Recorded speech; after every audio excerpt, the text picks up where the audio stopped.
wabarakatuh.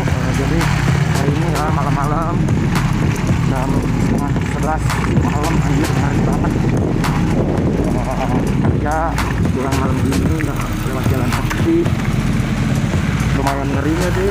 Soalnya ini jalurnya di jalur rawan tindak kriminalitas, jalur yang sering terjadi tindak kejahatan. Alhamdulillah masih sama pengendara.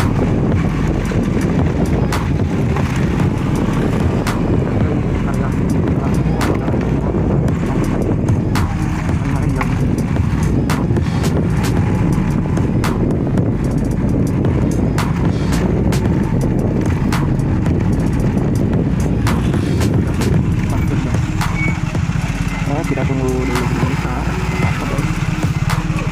Mereka juga belum bersiap.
Motor kendaraan masih ada sih di luar, masih belum dikunci.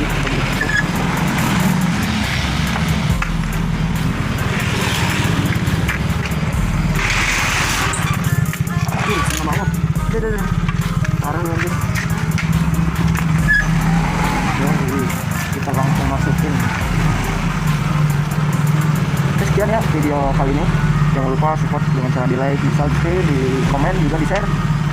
Terima kasih buat yang sudah nonton. Sekian, bila dikasih kualitas. Wassalamualaikum warahmatullahi wabarakatuh.